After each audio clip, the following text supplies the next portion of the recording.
আমার হচ্ছে ওরকম মুভি দেখা হয় না। এগুলো তো জাস্ট এনজয় করার জন্যই। এই ধরনের কোনো খারাপ অফার আমি এখনো পর্যন্ত পাইনি। তো পেলে অবশ্যই আপনাদেরকে জানাবো। জাহেদ খানের নাম তো অবশ্যই শোনা হয়েছে, সে একজন লিজেন্ড বলবো। জাহেদ খানকে আমি ওরকম দিতে পারছি না। পরিমণির কথাটা আমি কিছু বলতে চাচ্ছি না। আমাদের কাছে কখনোই মনে হয় না যে আসলে চলচ্চিত্র ডুবে গেছে বা ডুবে যাচ্ছে। আমাদের কাছে সবসময় মনে হয় চলচ্চিত্র একটা এরকম একটা প্ল্যাটফর্ম যেখানে আমরা আমাদের এগুলো আছে এগুলো মেলে ধরতে পারবো। তো আমরা সবসময় চেষ্টা করি যে একটা ভালো একটা মুভি আসুক, সবাই দেখুক, বা একটা ঈদে শুধু যে একটা মুভি থাকবে এরকম না। অনেকে চিন্তা করে যে শুধু শাকিব খান আসছে তার মুভি দেখবে, কিন্তু শাকিব খান তো এরকম ফার্স্ট টাইম না যে সে একা মুভি করছে। এর আগে পরে অনেক মুভি একসাথেই আসছে, শাকিব খানের সাথে অন্য হিরোরাও আসছে। ওয়ালটন ফ্রিজ কিনে অনেকের মতো আপনিও হয়ে যেতে পারেন মিলেনিয়াল। সেরা পণ্যের সেরা অফার। ওসব মুভিও ভালো চলছে, কিন্তু এখন এরকম কেন হয়ে যাচ্ছে যে শুধু শাকিব খান আসলে অন্য মুভিগুলো আসবে না? এরকম তো হওয়া আসলে ঠিক না, কারণ আমরা সবাই আছি, আমাদের সবাইকে সুযোগ দেওয়া উচিত। আমরা নতুন যারা আসছি তাদের মুভিও সবাই দেখবে। আর আমার মনে হয় না যে পছন্দের তালিকায় দর্শকের শুধু একজন হিরোই থাকে, 2-3 জন হিরো থাকে, নায়ক নায়িকা থাকে।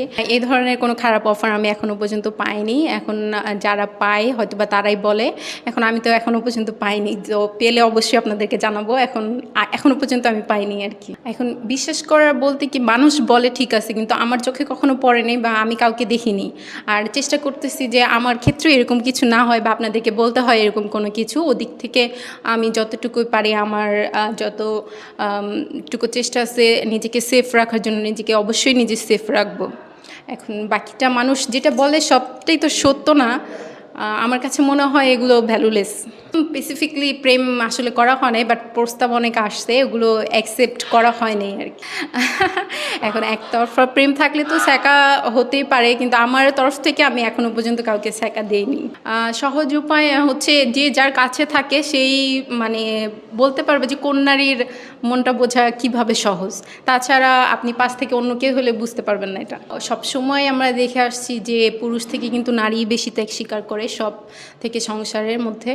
তারপর হচ্ছে আপনার দুজনের যদি সম্মান একটাই থাকে, ওই ফ্যামিলিগুলো অবশ্যই অনেক ভালো হয়। তারা ভবিষ্যতে, যেমন আমরা এখন মিডিয়াতে অনেক শুনতেছি যে ডিভোর্স হয়ে যাচ্ছে বা একজন আরেকজনের সাথে ভালো নেই, কিন্তু দুজনেরই যদি ডেডিকেশনটা থাকে একই রকম, তাহলে হচ্ছে আপনাদের এই জিনিসগুলো আমাদের শুনতে হয় না। এই জন্য হচ্ছে মিডিয়াতে আমরা যারা আছি সবাই আর কি বলে যে তাদের বিয়ে হয়তো বা টিকে না বা এরকম কিছু, কিন্তু আসলে দুজনেরই সেম সেম নিজেদের জায়গা থেকে ডেডিকেট থাকতে হয়, নাহলে আসলে এটা সব আমাদের মিডিয়া শুধু না, মিডিয়ার বাইরেও এগুলো সম্ভব না। কারোর প্রতি ক্রাশ খাওয়া হয় নাই, বাট বাহিরের বলেন আমাদের দেশের বাইরে অনেক অ্যাক্টরকে ভালো লাগে আর কি। আমার হোম ডিস্ট্রিক্টটা হচ্ছে টুঙ্গিপাড়াতে, আমার জন্মস্থান ওখানে, কিন্তু আমার বড় হওয়াটা পুরোটাই হচ্ছে ঢাকাতে। আমি ঢাকাতেই বড় হয়েছি। টুঙ্গিপাড়াতে যাওয়া হয় বেড়ানোর জন্য, বা আমার ফ্যামিলি যারা আছেন তারা থাকেন ওখানে, বাট বড় হওয়া ঢাকাতেই। এর জন্য আর কি ওখানকার অতটা কিছু বলতে পারবো না। আমি ভাইরালে বিশ্বাসী, বাট এটা হচ্ছে পজিটিভ। নেগেটিভ আমি একদমই বিশ্বাস করি না, কারণ হচ্ছে নেগেটিভ যেটা থাকে এটা সবসময় নেগেটিভই, মানে আপনার আশেপাশে নেগেটিভই ছড়াবে, এটা পজিটিভ কখনো হবে না। তবে পজিটিভ যে ভাইরালগুলো হয় এগুলো নিয়ে আমরা সত্যি অনেক প্রাউড ফিল করি। আমার লাইফটাকে আমি যেভাবে মুভ করার চেষ্টা করব ওভাবেই মুভ হবে। তো আমি সবসময় চেষ্টা করবো পজিটিভভাবে মুভ করার জন্য, এজন্য ওরকম ভয় হয় না আমার। জাহেদ খানের নাম তো অবশ্যই শোনা হয়েছে, সে একজন লিজেন্ড বলবো। এখন আমরা হরহামেশাই আমাদের ফোন অন করলেই তাকে দেখতে পাই, কিন্তু হচ্ছে এভাবে না দেখতে পেয়ে আমরা যদি তাকে হলে যে দেখতে পেতাম সব থেকে বেশি মনে হয় ভালো হতো, কিন্তু আসলে এরকমটা হয় না। যেহেতু আমরা হচ্ছে মুভির সাথে রিলেটেড আছি, তো ওনাকে তো অবশ্যই কোনো হয়তো বা মুভির মহরতে বা কোনো শুটিং সেটে এরকমভাবে দেখা হয়েছে।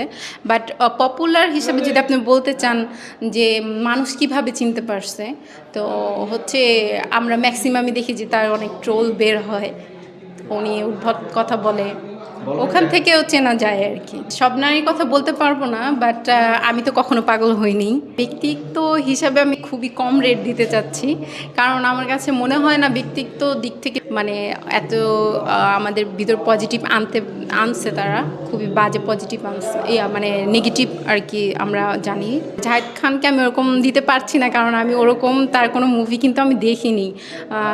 ফুল মুভিটা আছে না একটা, যে যেমন ধরেন হলে গিয়ে বা বাসায় বসে ফুল মুভিটা দেখলাম, তার অ্যাক্টিংটা চোখে পড়লো, এরকম দেখা হয়নি।